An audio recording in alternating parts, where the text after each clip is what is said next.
Fonte de inspiração para os poetas, praça musa de encontros e desencontros, acolhe em seus espaços desde os tempos coloniais o amor livre e puro dos casais enamorados. Tempo do bem engomado terno de casimira, ou de linho branco, a bengala, o chapéu panamá, tempo das inúmeras anáguas, o espartilho, o leque, enfim, entre os banquinhos, as alegrias da primeira infância, a carrocinha de algodão doce, o romantismo das serenatas. A presença de comerciantes, políticos e outras classes, com suas discussões, mudavam rumos da história. Rodeada por uma arquitetura colonial, a praça foi feita de cimento, areia, pedra, água e poesia.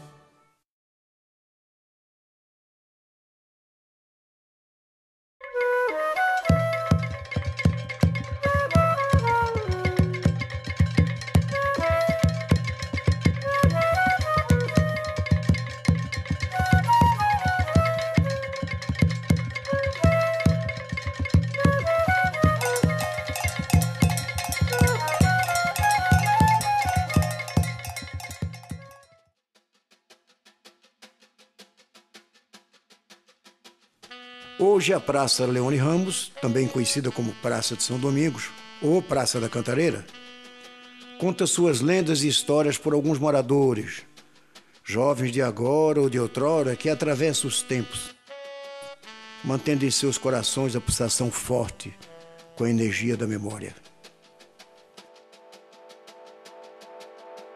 Como ao olhar pelas frestas do tempo, esses personagens veem o movimentar-se da gente que vai e que vem na agitação que o progresso promoveu para o hoje, ao qual os antigos chamavam futuro.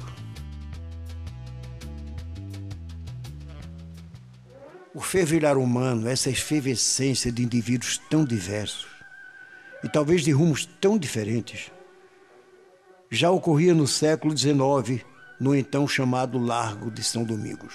Naquele século, essa intensidade de movimentação devia-se também à existência de uma ponte de atracação de barcos, principal meio de transporte e comunicação com o mundo. Essa importante obra de acessos marítimos naufragou no mais profundo oceano da memória.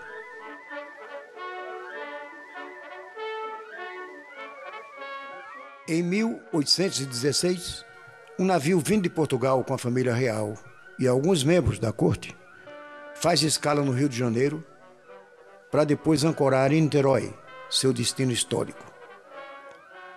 Fica assim a família real hospedada em imponente palacete de frente para a praça, onde o então povoado pertencente às Seis Marias dos Índios, com a nobre presença da corte, foi elevado à condição de Vila Real da Praia Grande, até que em 1835 foi fundada a cidade de Niterói.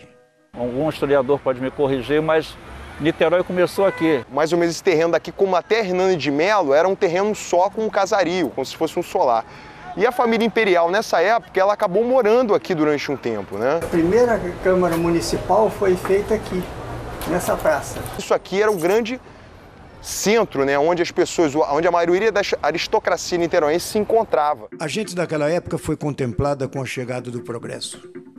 Em 1871, é inaugurada a primeira linha de bonde, ainda com tração animal.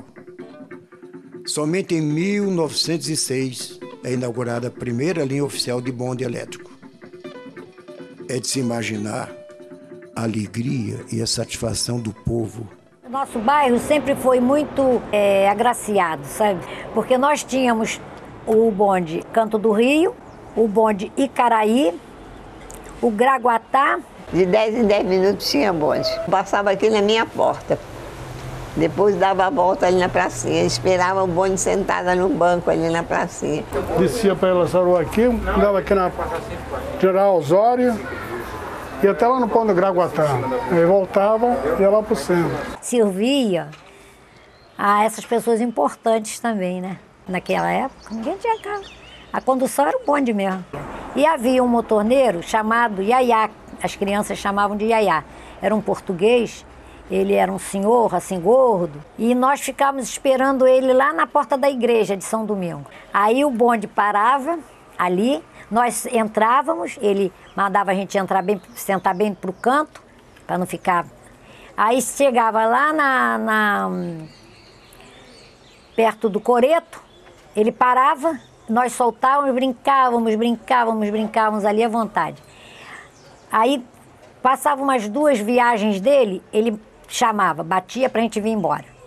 Aí nós vinhamos embora e soltávamos novamente perto da igreja, porque o fiscal não permitia, né, que fizesse isso, né? Então ele, muito bondoso, fazia tinha esse cuidado e nunca houve acidente, nunca houve nada. Nós sentávamos, ficávamos sentadinhos, chegava na hora que ele parava, nós soltávamos. Mas o progresso entardeceu com asfalto, o romantismo daquele transporte tão da gente.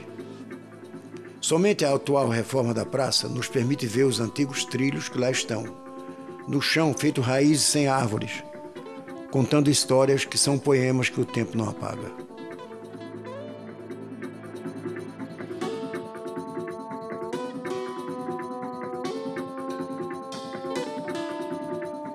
Não há mais a prainha dos amores proibidos, mas a praça está ali, paciente, tranquila, assistindo o passar das coisas, o transformar-se, a constante chegada do progresso.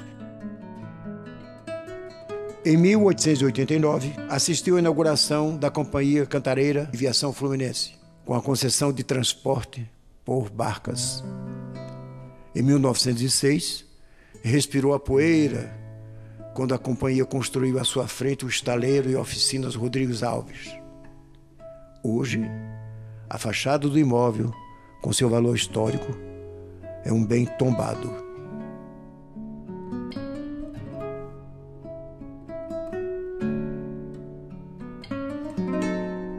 Cantareira, aí era o estaleiro das barcas era aí a Cantareira. Quando veio por aqui tinha muito operário. Então, na hora do almoço, que era 11 horas, batia lá uma campainha e eles saíam com as marmitinhas na mão e sentavam à volta daquelas árvores para almoçar. Comiam e depois iam às vezes ali no bar, ali, tomavam lá umas coisas lá e depois tocava a campainha e eles voltavam novamente. Em 1925, um importante marco histórico é fincado no coração da praça. O busto de Dom Pedro II, inaugurado com a presença do governador Feliciano Sodré e do príncipe Dom Pedro de Orleans e Bragança.